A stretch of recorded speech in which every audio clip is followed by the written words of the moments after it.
Ethan Whitmore stood by the expansive glass window on the 32nd floor of Whitmore Enterprises, silently watching as the city lights gradually lit up like stars scattered across the ground. At 45, he had everything. A multi-billion-dollar corporation, a mansion atop a hill, a fleet of luxury cars lined up in the underground garage, and a title once bestowed by Forbes magazine, the most powerful single man of the year. But tonight, amid all the achievements and glamour, Ethan felt emptier than ever. He didn't know why. It may be the monotony of endless soulless meetings, or the forced smile he had to wear throughout dinner with the board of directors at La Maison de Lumière. A soft knock on the door broke the silence. "Sir, your dinner with the board has been confirmed for 7 p.m. at the usual restaurant." And another letter arrived. "It's from Carter and Associates," Amelia, Ethan's assistant, gently informed him. At the mention of that name, Ethan felt as if he'd been pulled back in time. Carter and Associates. That name was forever tied to someone he had never truly forgotten, no matter how hard he tried to bury the memory. Mira Calderon. Mira Carter, the woman who had once been the only light in his life, the only one who had made him consider giving it all up before he chose success instead. And she had walked away, never once looking back. Ethan drew in a deep breath. "Just leave the letter on the desk," he said, trying to keep his voice even. But his eyes didn't stray from the silver-edged white envelope. As soon as Amelia left, Ethan walked over to the desk, opened a drawer, and placed the letter inside, unable to bring himself to open it. He didn't need to read it to know who it was from, and strangely, he also didn't dare face whatever awaited inside.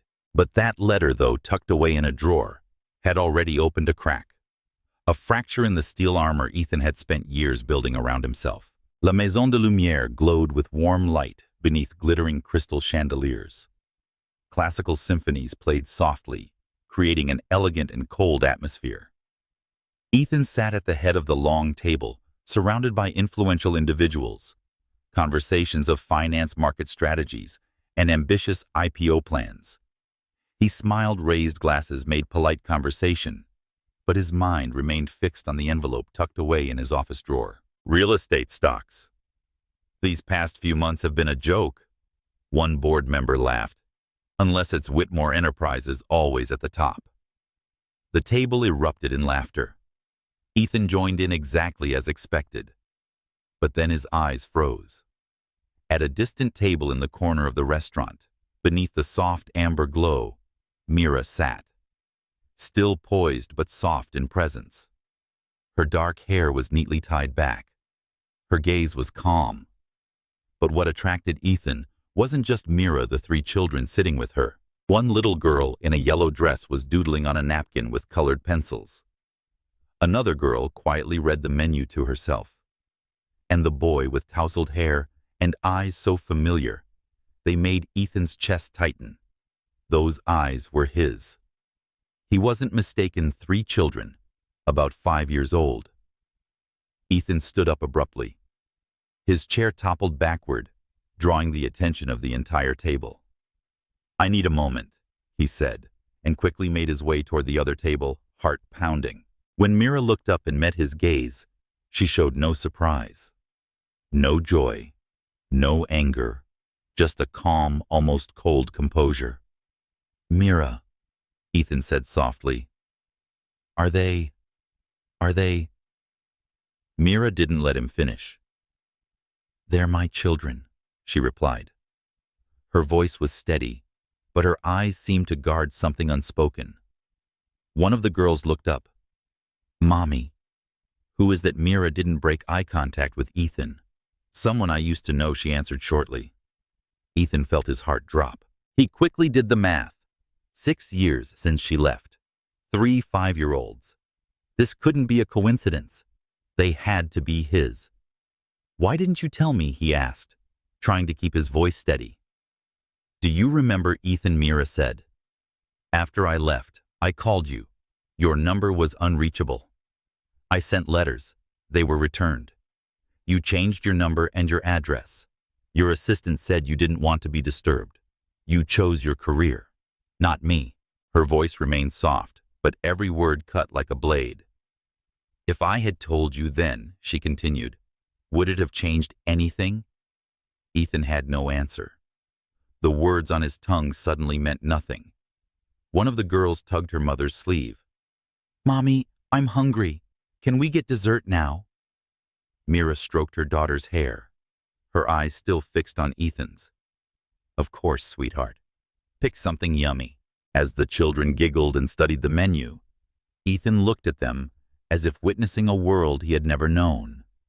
A world that could have been his, if only he hadn't let it slip away. "What are their names?" he asked, his voice barely more than a plea. Mira answered softly, "Sienna Laurel. And the boy is Jude. Jude. His father's name." Ethan was speechless. A long silence followed. Mira pulled a business card from her purse and handed it to him. "If you genuinely want to talk for their sake, call me tomorrow. But only if you're serious. I won't let them get hurt." "Not again." Then she turned back to her children. A family one Ethan had never been part of. The next morning, Ethan Whitmore arrived at the office earlier than usual. It was so early that the security team hadn't even switched on the heating system. He stood still in the glass-walled room on the 34th floor, gazing down at the city where Mira and the 3 children were living, growing without him. "Why did you name him Jude?" he murmured, as if asking himself. A soft knock came at the door. As usual, Lily Archer, Ethan's longtime assistant, entered with a hot cup of coffee. "You have a meeting with Tokyo at 9 a.m., then the media strategy review." Lily, Ethan interrupted, his voice more serious than she'd ever heard. "I need to ask you something. Do you remember if Mira Ford ever called or sent letters after she left?" Lily froze. "Sir, that was a long time ago. That's not what I asked." Ethan said, his gaze sharpening. "I asked if you received any of those messages." Lily was silent. Then she lowered her head and exhaled slowly. "I remember. She called many times, sent letters and notes, and even came to the lobby. But at the time, you were coming out of a major financial crisis. Everyone avoided bringing up the past. Your former assistant, Haley, blocked all communication with Mira. She said you didn't want to be disturbed." Ethan collapsed into his chair, his arms falling to his sides. Lily's words echoed like a final bell, tolling the guilt he'd buried for so long. "I didn't know," he whispered, his eyes reddening. "She tried everything," Ethan, Lily said gently. "I think she was so desperate she eventually stopped hoping." Silence wrapped the room like a net. Ethan reached into the drawer and retrieved the business card Mira had given him. He hesitated a moment, then dialed the number. "Mira, it's me," he said when she answered. "Can we meet? Not so I can explain my mistakes, but so I can hear you. Tell me about the last 5 years, about the kids." There was a pause. Then Mira replied softly, "This afternoon, 4 o'clock. The old cafe, the one we used to like with the chocolate brownie center." Ethan smiled for the first time in months.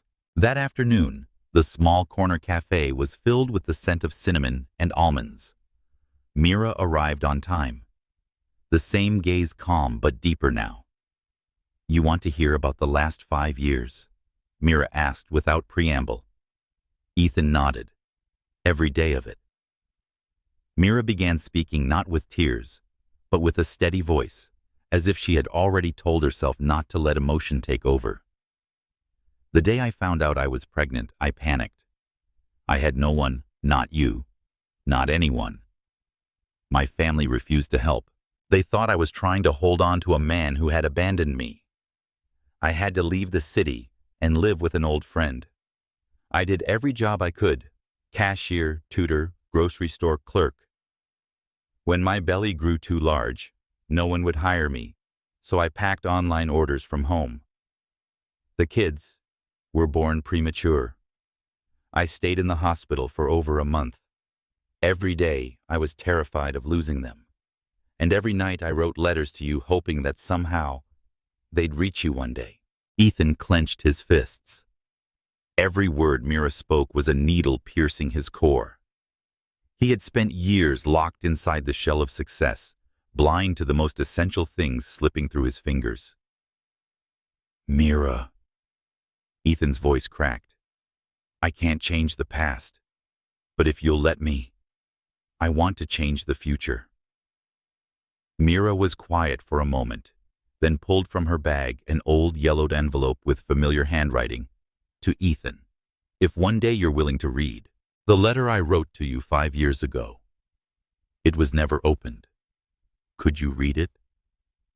But don't say anything. Not yet. Just read first. Ethan took it. The handwriting carried the tears of yesterday. But for him, it was the beginning of something entirely new. That afternoon, the lakeside park was quieter than usual. The leaves had begun to change color, and the last rays of sunlight painted the sky in a soft amber hue. Mira sat on a familiar stone bench, eyes following the 3 children playing nearby. Zia, the eldest, was focused on sketching with a small board she had brought along.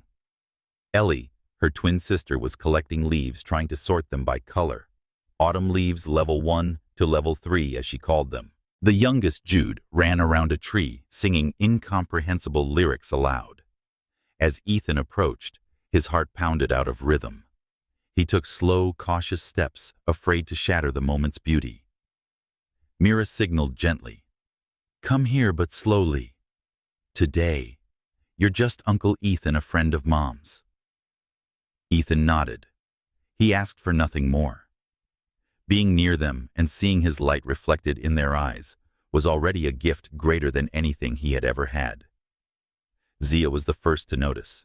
Her gaze, sharp like her mother's, carried something else, an instinctive caution from a child who had learned to protect those she loved. Mom, who is that? Zia asked, stepping slightly in front of Ellie and Jude. Mira smiled. A friend of mine. This is Uncle Ethan. He brought something for you 3. Ethan held out his hands hesitantly. Hi there. I mean, hi, kids, he corrected. I brought a few small things, if that's okay. He opened his bag, a set of watercolors for Zia, a mini science kit for Ellie, and a superhero ball for Jude. Jude was the first to run up. He looked at the ball, then up at Ethan. You knew I liked superheroes. Ethan nodded, trying to hide the emotion in his voice. Just a guess. You seem strong like a superhero. I can kick a ball 50 times in a row, Jude boasted. He's exaggerating, Ellie chimed in. The record is 17. Zia hadn't moved. She stood still, watching for a long time, then quietly asked, Do you know our dad? The question made Ethan pause. Mira tensed, about to speak, but Ethan gently answered, I used to be your dad's best friend. But he made mistakes a long time ago. And now I want to make things right. If you'll let me. Zia said nothing, but her eyes softened. She hadn't forgiven, but she was listening. Later they floated paper boats on the lake. Jude asked about the scar on Ethan's hand, and he told them it was from a childhood bike accident. Ellie talked about her love for the stars, and Zia remained silent, quietly sketching. As sunset fell, Mira signaled it was time to go. Jude ran over and grabbed Ethan's hand. Will you come with us again? Ethan smiled and crouched down. I hope so. But that depends on whether your mom says yes. Jude turned to Mira, eyes pleading. Mira smiled and gave a soft nod.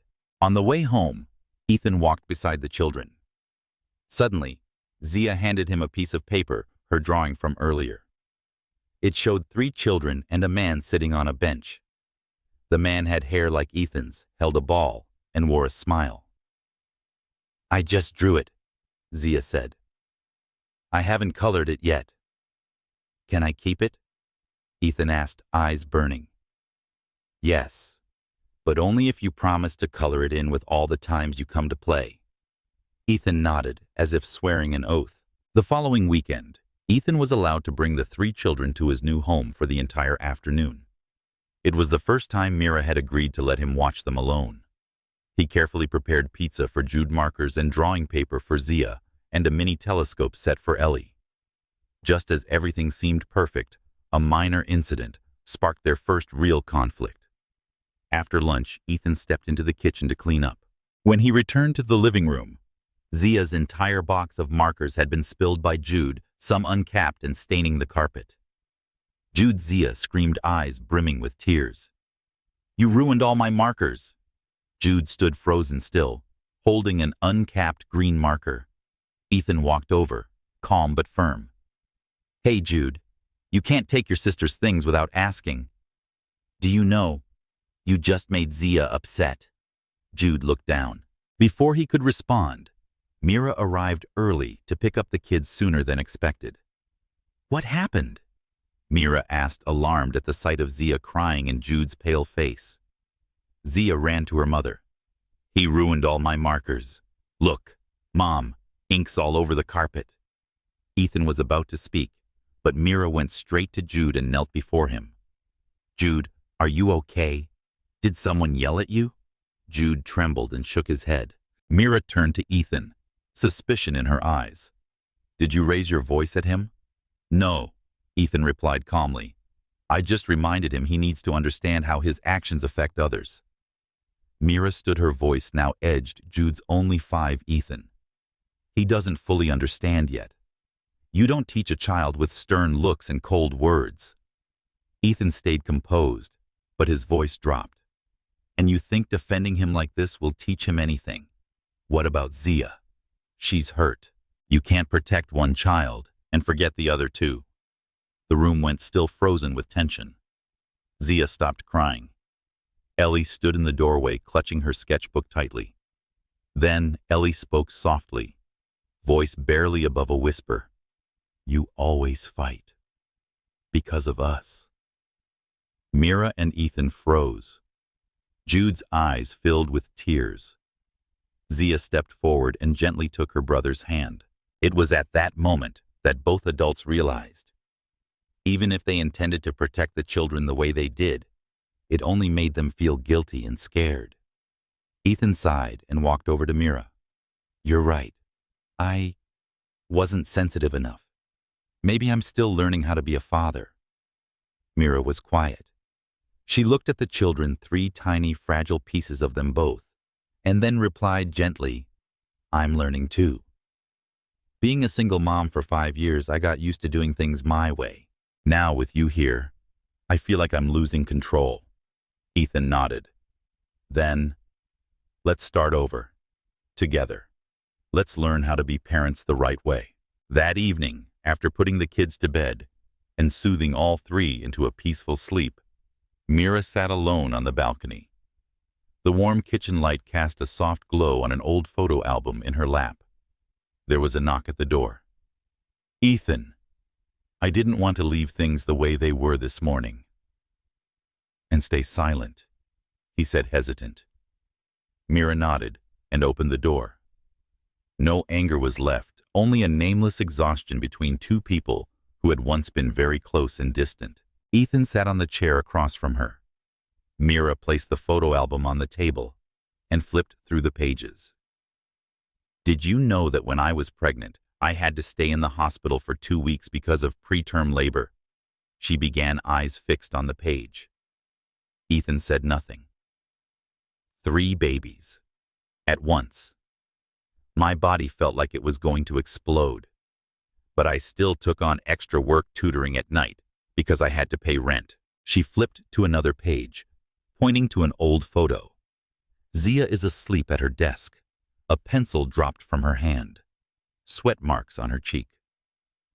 Zia started having eczema at age 2. Every change of weather she'd itch, burn, and couldn't sleep. Ellie, she continued, by the time she was 3, could already read the instructions on her sister's asthma inhaler, so she could give Zia the right one when she had an attack. Ethan closed his eyes. He truly pictured the children for the first time, not in sunshine and laughter, but in fever coughs and long, lonely nights. And Mira said, her voice lower. He's quiet, sensitive. Even from a young age he believed he had to behave better because he saw his mother cry and still smile. She turned to Ethan, eyes glistening, but filled with quiet pride. You think I'm strong because I want to be? No. I'm strong because I had no other choice. 3 little lives watched me daily to understand what survival means. The room went silent. There was no bitterness in her voice, no blame, but each word pierced Ethan like a needle through the heart. He lowered his head. I'm sorry. Not just for leaving, but for never knowing what your life was like after that. Mira sighed and closed the album. I'm not telling you this to make you feel guilty. I'm telling you so you understand why I protect them so fiercely. Why do I react so strongly when you're harsh? They lived a childhood with not enough arms to hold them. I want to ensure that anyone who walks into their lives is certain they won't walk out. Ethan clenched his hands tightly. I'm not going anywhere. Mira looked at him. She didn't reply, but something in her eyes had softened like a storm that had just passed, leaving behind a sky still wet but finally calm. The next morning, Ethan arrived at the school to pick up the 3 kids after their art class. Mira had a checkup scheduled for Zia, so she asked him to help. It was the first time Ethan had done this on his own.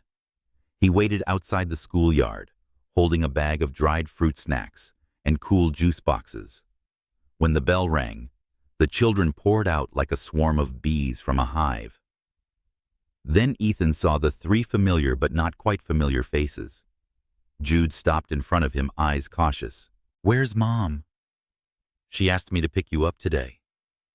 She had an appointment for Zia. Ethan said softly. Zia and Ellie approached. Ellie seemed fine, but Zia stepped back. She frowned and whispered to her sister. Mom didn't say he'd be coming. Then she spoke aloud, unhesitatingly. I don't want to go with you. You're not my dad. The words hit Ethan like a splash of cold water right there in the blazing sunlight of the schoolyard. Some nearby classmates turned to look. A few parents frowned. A teacher came over and asked quietly, Is everything all right, Mr. Ethan? No, it's fine. He stammered, forcing a polite smile. Jude looked from Zia to Ethan as if he wanted to say something, but didn't know how. Ellie broke the silence. Uncle Ethan is nice. He brought gifts for our art class. But Zia shook her head. We only go with Mom, not with strangers. Ethan felt like he couldn't breathe. He knelt, lowering himself to Zia's eye level. I'm sorry I didn't say anything beforehand. I should have asked you. I just wanted to help your mom. I didn't mean to scare you. Zia pressed her lips together. Her small face remained tense, but her eyes were no longer fearful. Ellie tugged her sister's hand. Zia, if we didn't trust Uncle Ethan, how would he know we liked the exact brand of sweet potato chips? There was a moment of hesitation. Then Zia spoke slowly. I'm not scared.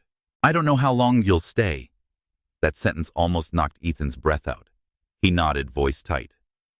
I understand. And I'll stay, if you'll let me. Zia didn't respond, but she didn't pull away when Ellie took her hand and pulled her forward. It was a small gesture, but for Ethan, it was hope. That evening at Mira's home, Mira opened the door in her home clothes to see the kids eating, with Ethan laughing as he tried to explain the difference between long-haired British cats and Persian cats. After putting the kids to bed, Mira stepped into the kitchen. Ethan was washing dishes. He turned, voice soft. Today I thought I lost Zia. Mira tilted her head, curious. Why? Ethan told her everything that had happened at school, hiding nothing. He gave a half-hearted smile. The first thing she said to me was, You're not my dad. Mira nodded slightly. She senses loss very quickly, And she's the one who loves the deepest. Ethan sat down. I thought, if I tried hard enough, everything would fall into place. But I never considered that to them. I'm the stranger walking into a world that already makes sense without me. Exactly, Mira agreed. They don't need a perfect man, just someone willing to stay, especially when things don't go smoothly. Ethan looked up, his eyes no longer filled with the confidence he had when they first reunited, but with a new quiet resolve. I'm staying.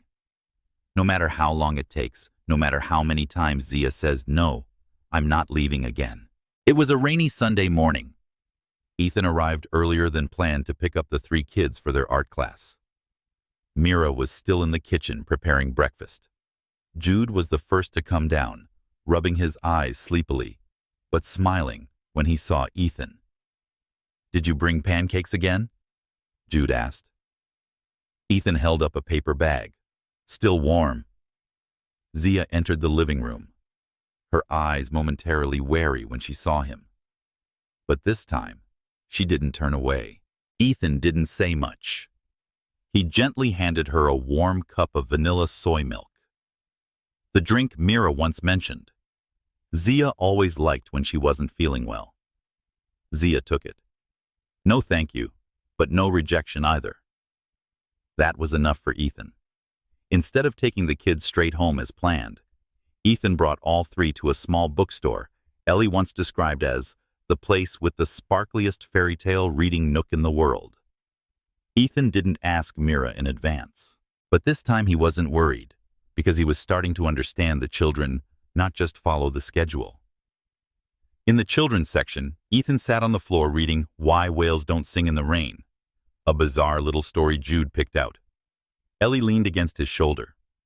Zia stood nearby, still hugging her sketchbook. Ethan didn't call her over. He didn't urge her to join. He just left an open spot beside him and continued reading. And when he got to the part where the whale dove deep to hide its sadness, Zia quietly sat down. That night at Mira's house, Mira was cleaning the kitchen when she received a message. A photo from Ethan. The 3 kids lying on the living room carpet surrounding a Lego space station set that Zia's nickname had been obsessed with for weeks. Zia was smiling, head tilted, the first natural smile Mira had ever seen in a photo that included Ethan. Along with the photo was a simple line, "I don't have many words, but today the kids taught me how to stay through silence, no promises, no expectations." Mira didn't reply right away. She just stared at the picture. Ethan wasn't in the frame, but he was there in his quiet presence just beyond the border. A week later, at the parent-teacher meeting in art class, the teacher asked Ethan to stay for a private conversation. Mira had a last-minute appointment, so Ethan attended in her place. Zia submitted an assignment on the theme, Family Through My Eyes. The teacher handed him a watercolor painting. In the painting, 3 children stood in the middle of a playground. Each one held the hand of an adult Mira on one side, and on the other a man in a deep blue coat. His face was indistinct, but he held an umbrella that covered all 3 children. At the top of the painting, in messy handwriting, were the words, "A family doesn't need to be the same, just someone who covers you from the rain at the right time." Ethan was silent for a long moment. "She didn't name him," the teacher said gently, "but I think you know who he is."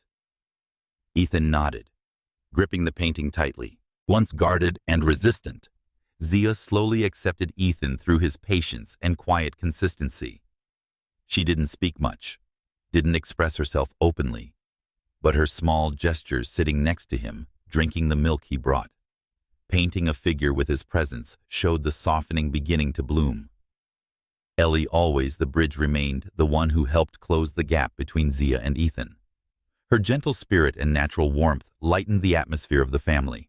Jude, quiet yet perceptive, had begun to ask Ethan questions about games, things a dad would know, like how to fix a bike or what to buy for mom. And through these small moments, Ethan began to become a father, truly not by title, but by choice, action, and love. Ethan's transformation was genuine. Mira admitted that. He was patient and proactive, no longer the man who valued meetings more than school pickups. But when Ethan began taking the 3 children on weekends, Mira started to feel uneasy. Not because he was a bad parent, but because he was too lenient. Sunday. When Mira came to pick up the kids, she saw Ellie wearing a sparkly princess dress and holding a cup of sugary soda. "Have you been drinking this all morning?" Mira frowned. Dad said today is a special day," Ellie mumbled. Mira turned to Ethan. He was cleaning up toys, smiling softly. "It's just one day." The kids were well behaved. "Ethan, she has sugar issues. Did you forget?" Ethan's smile faded. He was about to say something, but Mira had already turned away. A week later, Jude didn't attend the art class parent meeting. Mira was surprised. She later found out that Ethan had let him skip class to see a space exhibit, something Jude had long been obsessed with. "You just disrupted his learning routine," Mira nearly snapped when they spoke privately in the car. "I just wanted to give him a meaningful experience. I thought being a dad meant being there when your kid needs something, wants something. Being a dad also means teaching them structure, not just following every emotional whim." Silence fell between them. And in that moment, old tensions resurfaced. Ethan had once used being busy as an excuse to run from responsibility.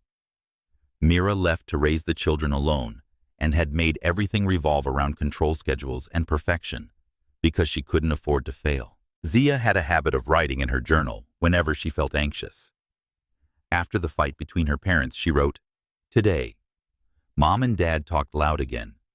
Mom cares about us, and Dad wants to do the right thing. But when they argue, I feel like I'm the mistake. I don't want to have to choose. I want them both to see us, not each other, with those sad eyes." Ethan returned home and silently looked at the drawing Zia had once given him, a picture of the whole family together at the park. He remembered Mira's words. "You can't be a great dad just with sweet Sundays. The kids need stability and boundaries." The next morning, Ethan arrived early at school and waited for Mira in the parking lot.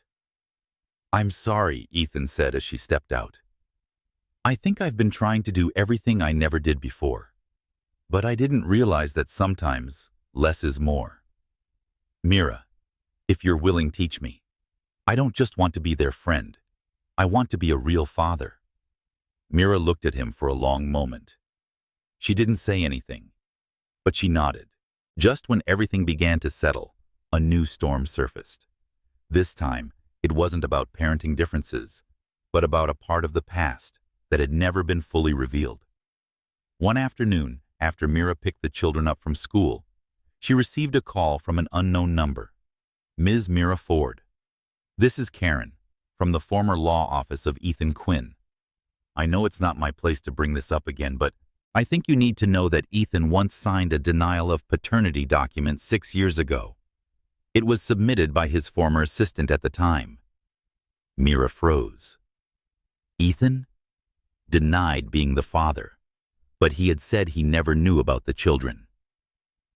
That evening, when Ethan brought the kids back to Mira's house after the weekend, she was already waiting at the door. No smile, no greeting. "Ethan, there's something I need you to explain, clearly." She handed him a copy of the document Karen had emailed her. Ethan looked at the paper. His face went pale. "Mira, I didn't know about this. I never signed." "Your signature is right here.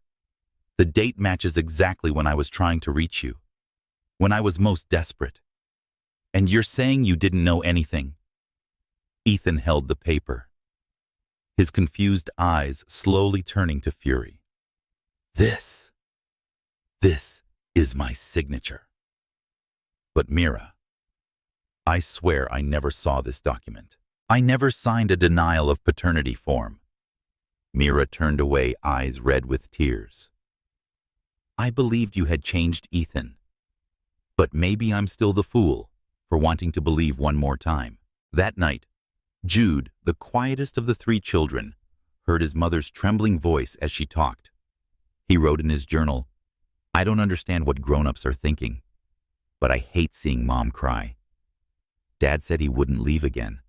He tells us stories, buys toys. It teaches me to play soccer. But why is Mom saying Dad lied if Dad leaves again? I won't forgive him." That same night, Ethan called his former lawyer, Mr. Grayson. After a few awkward pauses, Grayson finally admitted, "I didn't sign anything on your behalf. But at the time, your old assistant Nicole handled all the paperwork. After you said you didn't want to be disturbed by Miss Mira, she took over all correspondence, and I'm afraid she forged my signature." Ethan growled. "There's no proof." "But it's possible. Nicole left the firm 3 years ago." The next day, Ethan showed up at Mira's doorstep. He handed her a legal file, a recording of his conversation with Grayson, and a signature analysis report comparing known authentic samples with the document in question. "I'm not here to apologize anymore," Ethan said quietly. "I'm here to prove this wasn't me." Mira stayed silent, taking the folder, her hands slightly trembling. Ethan looked at her, and for the first time spoke in a voice soft and steady. "I've made a lot of mistakes, Mira, but not this one. I already lost 5 years with the kids. I won't let anyone, not even you, take any more of that time away from me." The next morning, Mira sat alone in a coffee shop staring at the signature verification sheet. Deep down, she knew Ethan was no longer the man he used to be. And though the past and present were filled with fractures, he was truly trying to mend them piece by piece. She unlocked her phone and typed a short message. "Tonight, if you're free, Jude wants you to finish the last chapter of The Little Astronomer. I need to talk too." While the adults struggled between the past and the present, the little hearts in the middle were quietly finding their way to love, trust, and forgive. That evening, Ethan returned to the small house where Jude was waiting. The boy had already prepared the book The Little Astronomer and sat quietly in the living room, unsure if his father would come. When the knock finally came at the door, Jude didn't run out as usual. He stood still momentarily, then walked out, book in hand. "Dad, you still came," Jude said softly, as if confirming something for himself. Ethan smiled. "I've never made a promise. I didn't mean, have I?" They sat together on the sofa, the warm light casting a gentle glow over the pages. Jude listened silently as Ethan read the final chapter, where the little astronomer finally saw the Milky Way for the first time. Ethan whispered, Sometimes you must wander far to realize where you truly belong." Jude turned to look at his father. "So, did you find it this time?" Ethan nodded. "I did. I found my whole sky. It's you, your sisters, and your mom." Nala, formerly Ellie the Dreamer, is constantly drawing and always sensitive to the most minor changes in the family. Lately, she'd been drawing more than usual, but she didn't show anyone. While Mira was cleaning her room one day, she found a drawing tucked between sheets of paper under the bed. 3 houses. 3 children are standing in the middle, an adult far away looking toward them, and scrawled in purple crayon, "If Dad never comes back, then I'll just learn to draw him into every picture." Mira held the drawing tightly against her chest. That night, Mira brought Nala to Ethan's house. The little girl clung to her mother's hand. But when Ethan opened the door, Nala suddenly asked, "Dad, do you like the color purple?" Ethan was surprised. "I do. It's the color of the sunset sky." Why? Nala pulled the drawing from her backpack and held it out to him. "Because I drew you in purple. But if you don't disappear again, I'll draw you closer to us." Ethan wrapped his arms around his daughter. "You won't have to draw me from far away again." Mika, previously Zia, quiet, impulsive, sometimes mischievous, But behind the playful mischief was a fragile heart, especially when he felt abandoned.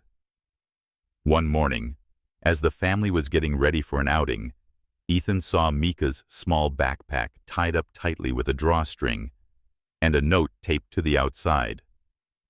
"Things to bring when I have to leave alone." Ethan called him over. "Where are you planning to go?" The boy looked down.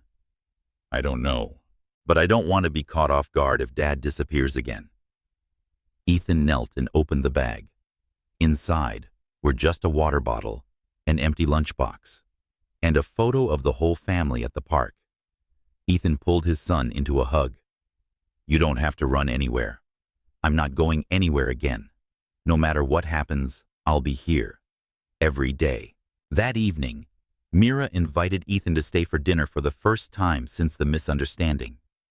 The three kids ran around the table, setting utensils like a grand occasion. When they finally sat down, Jude pulled a folded piece of paper from his backpack and placed it in the center of the table. "We made a family treaty. It has 3 rules." Mika counted on his fingers. 1, adults aren't allowed to hide important things from each other. Nala read next 2. No leaving without saying goodbye, even if you're mad. Jude smiled. And 3, if someone messes up, they have to apologize for real. But after that, they get forgiven. Mira looked at Ethan. Ethan looked back. They both nodded. Dad agrees. Mom agrees. Nala whispered, "Then we're a real family now." There was no gentle background music, no fireworks lighting up the sky. It was just a peaceful morning in their shared home, sunlight streaming through the kitchen window, glinting off the glass of orange juice that Nala stirred with a silver spoon. The kitchen, once Mira's private domain, had become the gathering place for all 3 children and Ethan every weekend. After long conversations, severe kind, and without avoidance, Ethan and Mira had agreed. They wouldn't go back to being a couple. They made no grand promises about the future, but they would build an open home where each child could run freely between spaces without asking for permission. Mira lived in the main house. Ethan stayed in the guest house at the back of the garden, which had been renovated into a warm, tidy space. Between them, a grassy yard, a small vegetable patch, and a wooden bench beneath the plum tree, where the children often did their homework in the afternoons. "This is our house," Jude declared, "not the grown-ups." Mira smiled. "That's right. Your dad and we're just guests here." One by one, they learned to adjust. Ethan learned to set the alarm not for a meeting, but to remember Zoe's medication time. Mira learned to let go of being the supermom, to allow Ethan to make mistakes, be uncertain, and learn fatherhood from scratch. They still disagreed. For example, when Nala wanted to take dance classes, Mira was worried it might affect her health. Ethan agreed to let her join as long as she wears a heart monitor. Mira objected, "I don't want to turn her into a patient." Ultimately, they sat down and let Nala explain how she felt. "I know I'm not as healthy as other kids, but I still want to do something that makes me happy." So the dance class began, accompanied by a discreet respiratory monitor Ethan had ordered but only showed to Mira, never Nala. One evening, while the family was eating hot pot, Jude asked Mom and Dad, "Don't love each other anymore, do they?" The room went still. Ethan looked at Mira. She set down her chopsticks and nodded gently. "That's right, Jude. Mom and Dad used to love each other, but not in that way anymore." "Then, are we still a family?" Ethan squeezed his son's hand. "A family doesn't need Mom and Dad to love each other. All that matters is that you and your sisters know we both love you, always." Jude thought for a moment, then smiled. "Then that's good enough." On her 7th birthday, Zoe, the quietest of the 3, gave her father a painting. In it, there were 2 houses connected by a wooden bridge. 3 children played ball on the bridge, while 2 adults stood nearby holding umbrellas over them as the rain fell. Ethan asked, "What's the bridge, sweetheart?" Zoe replied, It's love. So that when it rains, Mom and Dad can still cover us, even if each of you is standing on a different side. Ethan held the painting for a long time, tears falling onto the corner of the paper. Mira, standing beside him, said nothing, but she placed her hand gently on his shoulder and squeezed it. No vows were needed, only the choice to love every day. The story didn't end with a wedding. There was no dramatic reunion or rekindled romance. Only a family, not perfect, but complete in their way. One home, two paths. But for the hearts of the children, there was only one road that truly mattered, the one called I Am Loved.